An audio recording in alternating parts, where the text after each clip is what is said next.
The Appalachian Wampus Cat. Story and production by Lady-Ava's Tales, narrated by Ed to Dimension Shift.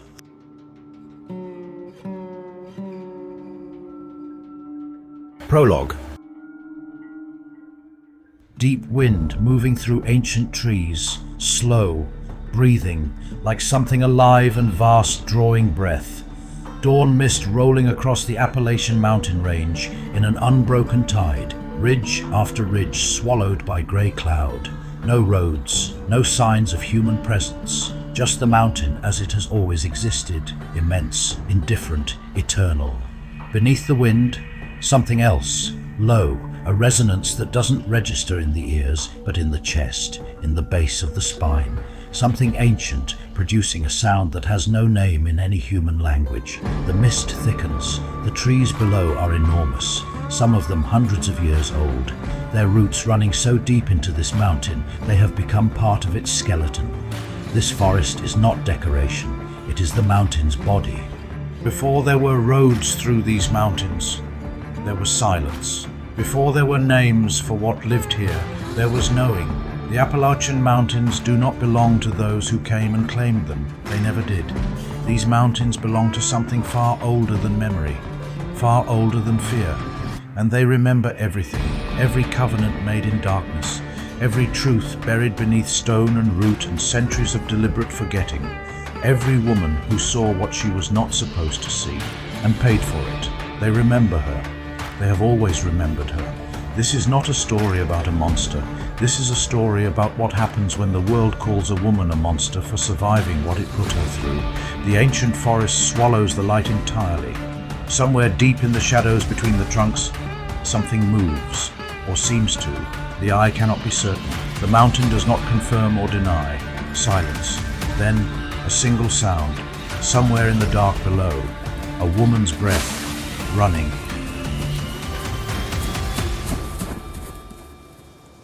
Act 1. Awinita. Her name was Awinita. It meant fawn, gentle, quiet, watchful. Those who named her understood something of what she was. They could not have understood what she would become. Sequoia had been her husband since they were young, a good man, a man who had loved her with his whole self. But love, even the deepest love, can be hollowed out if something patient enough is doing the hollowing. She had first noticed the change 3 moons ago. Small things, silences where there had been laughter, absences in the night he did not explain, a smell on him when he returned. Something ancient, something that did not belong to any fire she knew. Awinita smiles. The smile fades almost immediately. His eyes. Something wrong behind them. Not him. Something using his face. You were watching the mountain again. The mountain was watching me. Sequoia's jaw tightens almost imperceptibly. His eyes move to the mountain briefly before returning to her face. Come, eat. He takes the jug from her and starts to move away. Awinita watches his hands. They are trembling, slightly. As they walk, it is as though something running through him is too large for his body to contain. She says nothing, but she notices everything. She has always noticed everything. It is the thing about her that has always been both gift and wound. Uguku moves through the village like weather, inevitable and impersonal. The medicine man, ancient. He stands with Sequoia without looking at Awinita, but he speaks, low, precisely aimed. The curious woman finds only what she cannot carry. Awinita stares after him. He does not look back, does not slow. The warning delivered, the door closed. He already knows she will not heed it. He is not warning her for her sake. Uguku had been medicine man longer than anyone could remember. He was the keeper of the old knowledge, the guardian of the old ways, and the architect of something so ancient and so dark that even he had forgotten where it ended and where he began. He was not warning her out of compassion. He was warning her because her seeing it would complicate what came next. Night, crickets, wind in the high trees, then beneath it, the low resonance, beginning, the village asleep, or seemingly. Awinita lies awake beside Sequoia, watching him, his breathing, the way he lies too still, not sleeping, waiting. Sequoia rises, silently. For just a moment he looks back at her, his eyes in the dark. She keeps her own closed. He moves to the secret entrance of their dwelling and he leaves. Awinita, eyes open, stares at the ceiling, her jaw set. She had told herself she would not follow. She had told herself this for 3 moons. She was done telling herself things she did not believe. Awinita rises and takes the mountain cat hide from the wall, worn for warmth on cold hunts. She wraps it around her shoulders. She is ready to see what they are hiding. She steps into the dark. The resonance is stronger out here, directional, coming from deep in the forest. She follows it before she has decided to. Awinita moving between ancient trees, the cat hide pulled close, the moonlight barely penetrating the canopy, the resonance building with every step, not louder but deeper, more wrong. She stops, presses against a massive trunk. Ahead, a clearing she has never found before despite knowing these woods her entire life, as though it does not exist when no one is doing what they are doing inside it. In the clearing, the men of the tribe, Sequoia among them, Uguku at the center, arms raised, the men standing in a formation that has geometry to it, something that makes the eye want to slide away, the resonance reaching its peak, a frequency that makes the air itself feel wrong, like the space between molecules is pulling apart. Didani Yiski appears in the clearing like he manifested from nothing into the clearing, the shape of a deer, but nothing about it is a deer. It is too tall, its legs impossibly elongated, joints bending the wrong direction. Its head faces backwards and yet somehow it is facing them. Its eyes are human, pale, old, infinitely patient, and he turns looking directly at Awinita where she hides. Silence. Even the resonance stops. Even the forest stops breathing. Bring her out. Awinita runs. She runs harder than she has run in her life. Behind her, the sound of men following, and beneath it, Didani Iski, running but somehow keeping pace effortlessly, its backwards head tracking her through the trees. She does not make it to the village. Awinita held by 2 men in the clearing, the cat hide still around her shoulders. Uguku standing close. Sequoia stands among the men, not restrained, not protesting, looking at the sky. Sequoia. Sequoia, look at me. Sequoia does not look down. She understood in that moment. He had not been taken from her. He had given himself willingly, perhaps believing it was for the good of the tribe, perhaps no longer caring about anything beyond the entity's pull. The man she loved was still inside him. She could see him, buried, choosing to stay buried. You saw what cannot be unseen. You will carry no word of it back. I will carry every word of it to every person who will hear me.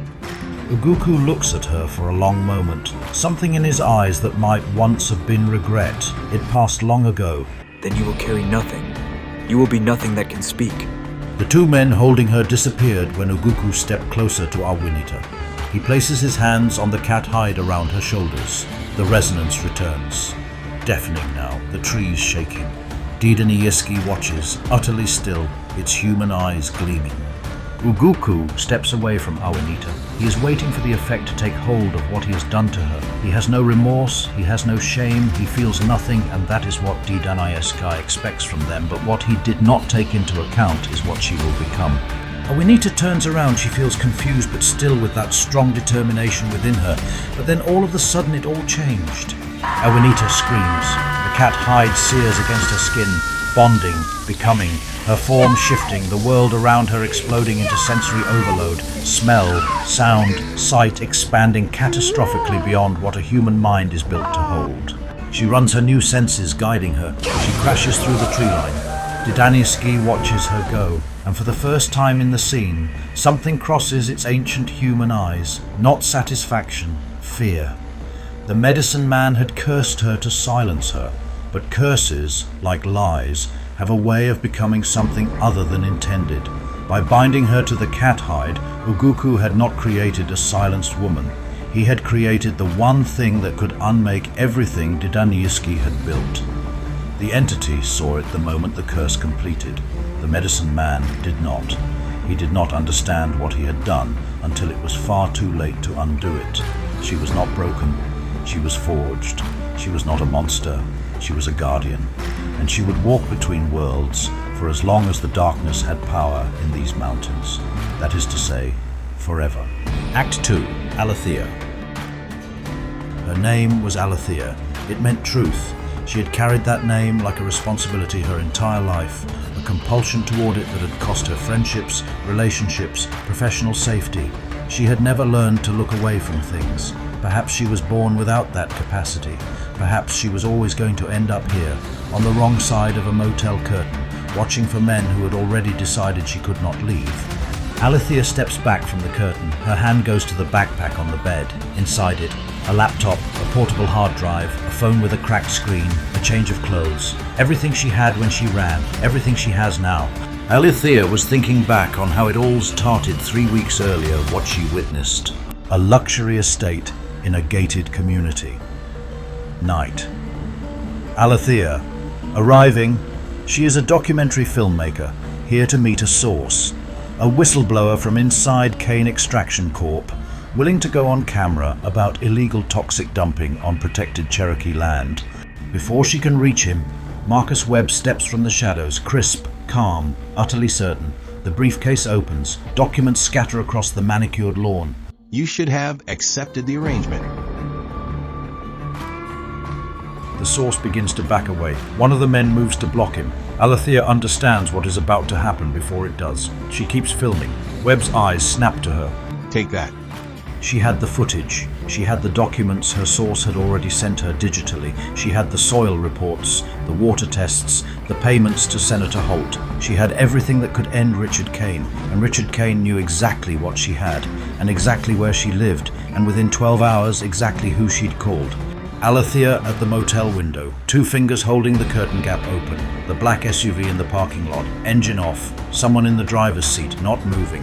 She has been watching for 20 minutes. He has not moved once. She had been in the room for 3 hours. They had been in that parking lot for 2. She understood what that meant.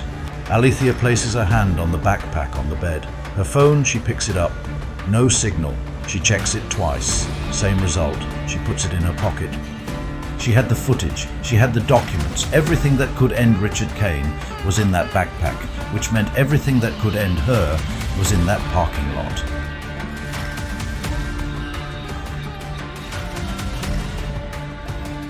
Alethea pulls on her backpack, looks around the room once, the CRT television still murmuring, the orange parking lot light bleeding through the curtain gap.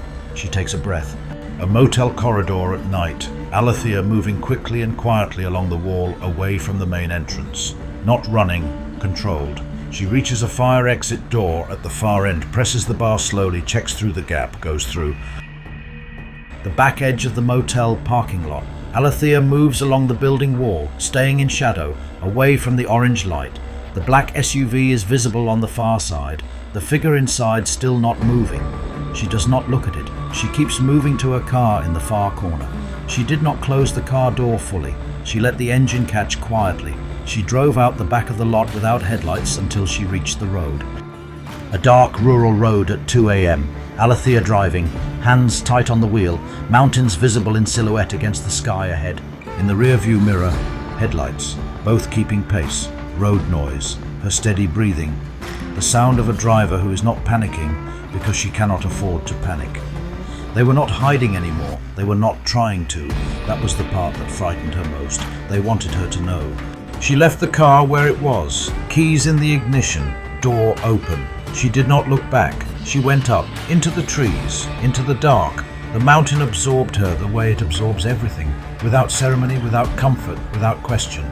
She told herself she just needed to get high enough, get out of vehicle range, find some signal, call someone. She did not let herself think about who she could call, that Kane's people hadn't already reached. She did not let herself think about her source. She climbed. That was all. One step, then the next. The mountain receiving her the way it receives everything, without judgment, without mercy. Alethea has found a stream and followed it. She is resting, drinking, trying to think. Around her, the forest, ancient, dense, indifferent. A sound, not an animal. Footstep on rock, deliberate, too deliberate. Alethea goes still, listens. Another footstep, close. She looks around the clearing she has stopped in. 4 possible exit directions. She identifies them before she allows herself to be frightened. Jerome Atkins steps from the tree line. He is ordinary looking in the specific way that makes the ordinariness feel wrong. Like a mask worn too long, edges starting to slip. He carries nothing visible. He is smiling in a way that does not connect to his eyes. You're well off the trail. You know that? People get lost up here all the time. I'm fine. I know where I am. No, you don't. Nobody does. First time up this high. I know every inch of this mountain. I can help you get back down. His name was Jerome Akins, local man known to everyone in 3 counties, helped with search and rescue operations, had been thanked by the county sheriff's office publicly twice. 22 people had gone missing on trails he frequented in the past 3 years. 3 had been found. What had been found of them had not been identifiable without forensics. The mountain kept its secrets. Akins was very good at knowing which parts kept them best. Alethea takes a step back, just one, casual, measuring distance to the nearest tree line. I appreciate it. I'm actually meeting people ahead. They're expecting me. Akins's smile does not change. His eyes move to the ground between them, then back up, measuring something of his own. No, you're not. Alethea runs. The forest erupts. Akins moving through it with the ease of someone who has done this many times before. He knows these trees. He knows how they funnel a running person. He is not chasing, he is herding. Alethea breaks through a wall of brush and stumbles into a clearing. She stops. Akins is already at the other side. He stepped through a gap she didn't know was there. He is between her and the upward trail. He takes one step toward her, deliberate and with his own conviction. Then, from above, from the canopy, a sound that splits the world open, half woman's scream, half something that belongs to no living creature. A sound that comes from between states of being. Something drops from the trees between Alethea and Akins. It lands in a crouch. Woman, cat, neither, both. Tsuniginai. She does not look at Alethea. Her amber eyes, burning, ancient, entirely without fear, are fixed on Akins.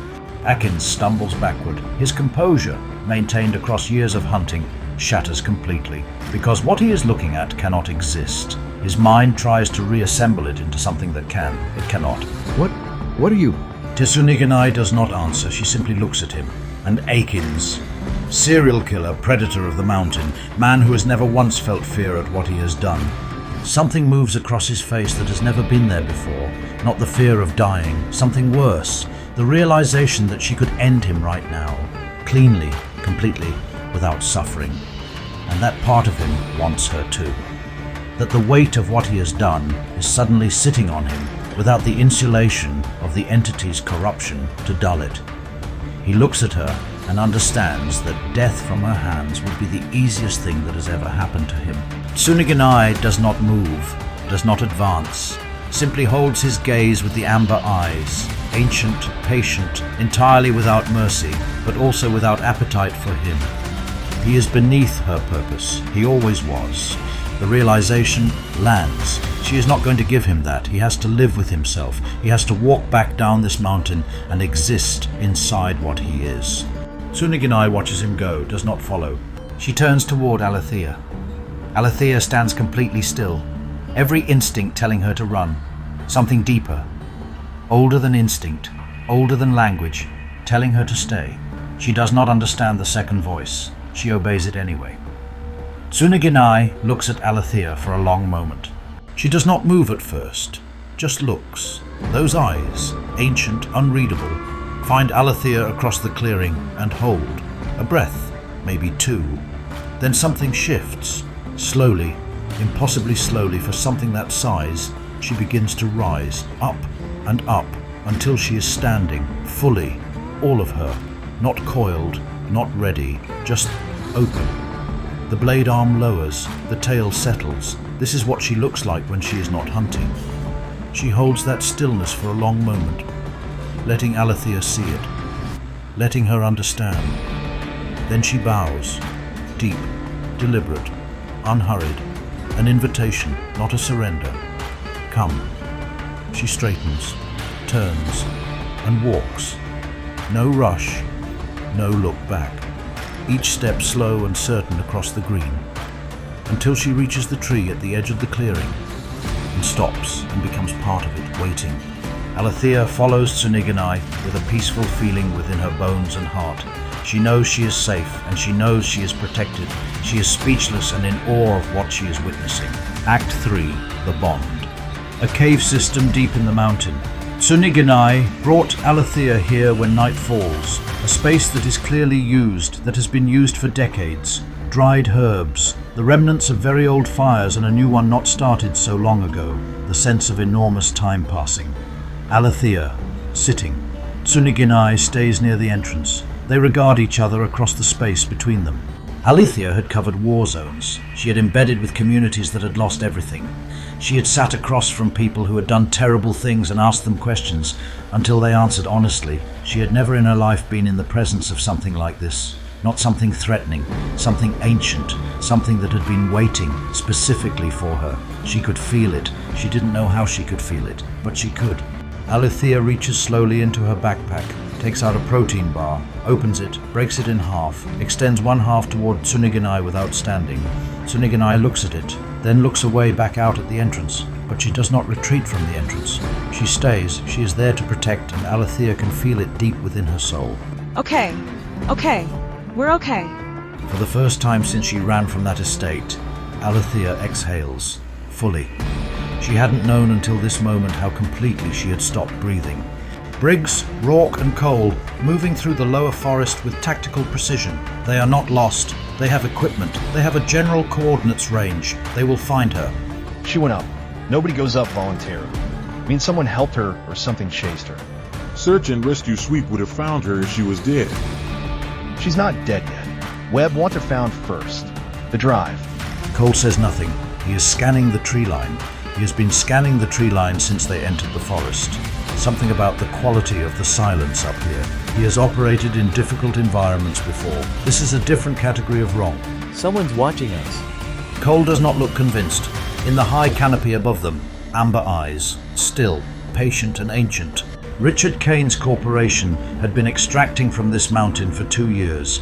They had poisoned the water, they had leached the soil, they had paid for silence and bought it wholesale. But 2 weeks ago, their drill had gone too deep, into something that had been sealed for centuries, by a tribe that understood exactly what lived down there and had contained it at enormous cost. The pact Sequoia's generation had made with Didaniski had been the last in a long series of negotiations designed to reduce the entity's power year by year, to cage it slowly, to starve it slowly, to eventually end it. Oguku had broken that chain when he cursed Awinita, and now Kane's drill had found the cage and shattered it. Tsuniginai, high on the mountain, completely still. Her head comes up, she has felt it. Something shifts in her amber eyes, not fear, never fear, recognition. The thing she has been holding at bay since the day she was cursed. Didaniski is fully awake. Alethea asleep in the cave. Tsuniginai at the entrance watching the dark. Below in the valley, lights moving.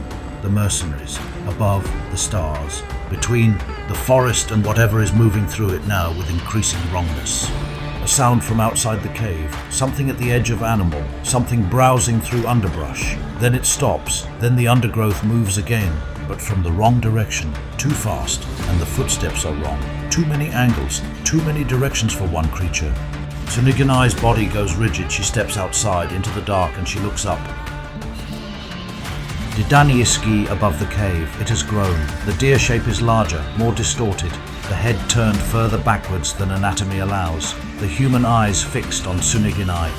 And for a moment, just a moment, a sound escapes it, not the resonance. A voice using the acoustic shape of something almost human. You were always going to be mine.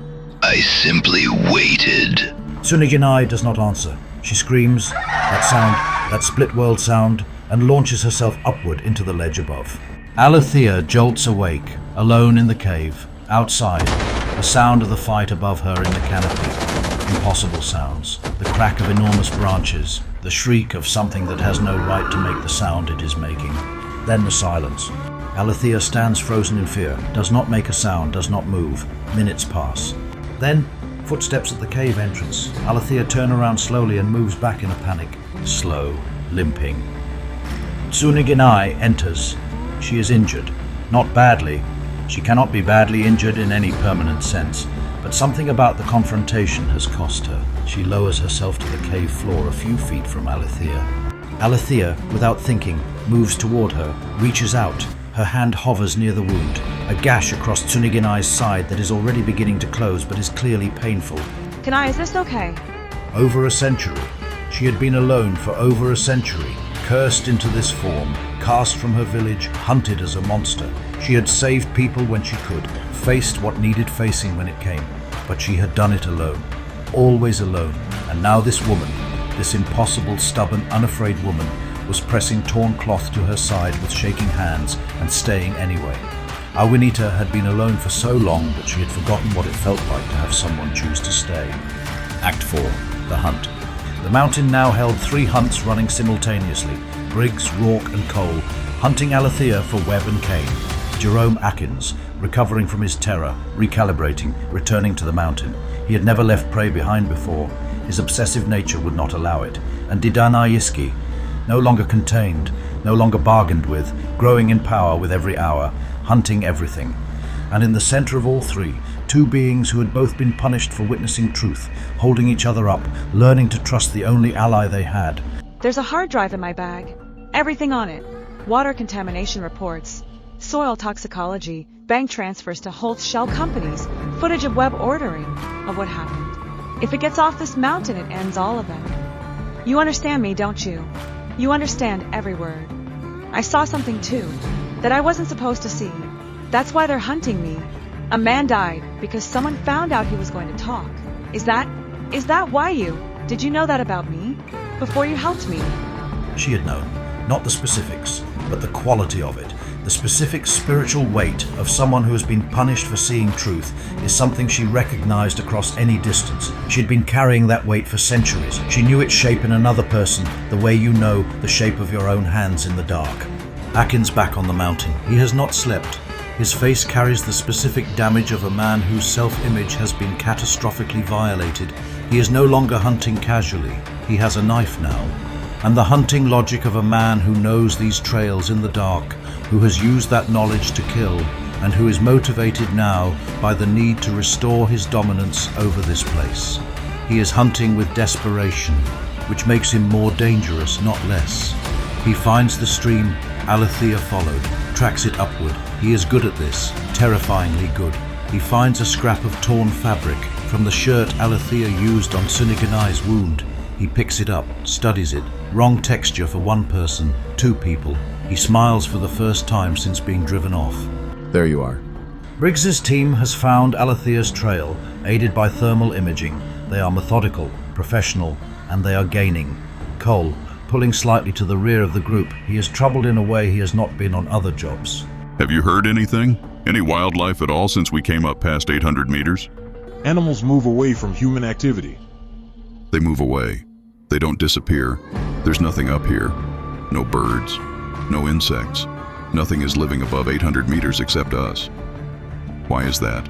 Cole's hand stays near his weapon, but his eyes are on the trees. Act 5, the collision. Open ground between 2 tree lines.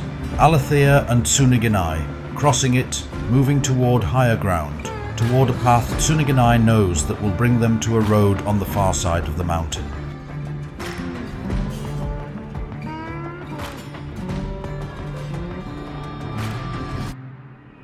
Stop moving. Hands where I can see them. Briggs takes 2 steps forward and then sees Suniganai properly for the first time. What is that? From the tree line, Atkins emerges. He has been tracking Alethea and found her by finding Briggs's team first. Didaniuski had not only been bound in this mountain, it had been bleeding outward for centuries. Small tendrils, whispers in the blood of those with certain vulnerabilities. Jerome Atkins had not been born a killer. He had been grown into one by a corruption he had no name for that had found him when he was 7 years old and had never let go. He was not Didaniuski's servant. He was its consequence, its proof of concept, what it could do to a human being without ever touching them directly. And when he saw the entity step into the clearing, he knew. In his marrow, he knew what he was, and for the first time in his life, he was afraid of himself. The resonance shakes the ridge and the sound that fills the air is deafening, power, just pure raw power, without ever touching them directly. She bends down, unzips her backpack, hesitates for a moment. She shoves her hand into the backpack to feel for the hard drive. Her hand finds the hard drive, takes it out the hard drive, stands and looks at it, as this stands between her and everything she has been fighting for, justice. This is what you want. This is what Kane wants. What Webb sent you for. This drive, you drilled into the mountain. Your company drilled into the mountain and woke that thing up. That is not a bear. That is not anything your employer told you you'd find up here. And it is between you and your way out. You already knew something was wrong up here. I saw you looking. You were right. This job is done. We have a contract. Look at it. Look at it. Tell me what contract covers that. Briggs looks at Didani Iski. Something in him that has been armored for 30 years simply cracks. She had faced this thing 100 times over uncountable years. It had never been this strong. The cage was gone. The pact was gone. All that remained was what she was, and what it was, and the ridge between them. She was not afraid. Fear had left her in the forest the night Uguku cursed her. What remained in its place was something harder, something that could not be bargained with or corrupted or driven off. She was the one who walked between. She had always walked between. This was the walk she had been made for. Tsunaganai launches herself to face Didani Iski. The collision is not like anything the living people on that ridge have a frame of reference for. It is not a fight in any animal sense. It is two forces meeting, one ancient and corrupting, one ancient and resolute.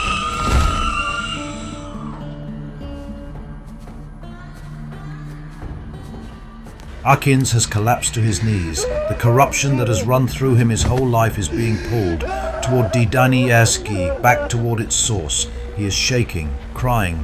Didani Iski dissolves. Not explosively, it recedes. Like the tide going out, the shadow contracting. Act 6. What remains? The ridge. Aftermath. Rourke has gone. Simply walked into the tree line and disappeared down the mountain. Briggs sits, looking at nothing. Cole has Atkins's wrists and is speaking to him quietly about coming down off the mountain. Tsunaganai and Alethea, no words, just recognition. I know what they did to you. I don't know how I know, but I know. They punished you for loving him enough to follow him, for seeing what was wrong and refusing to pretend you hadn't seen it. They called you a monster for that. 4 decades, over a century, people believed it. You saved me. You didn't have to. You could have stayed hidden and let all of it happen. You didn't. Was your name Awinita? Tsunaganai looks at her sharply, the amber eyes. Something in them that has not been there in over 100 years. She does not speak. She cannot. But the sound that comes from her is not the split world scream. It is something softer, something that was once a word, in a language, in a mouth that could form it. I'm going to tell your story. The real one. I promise you.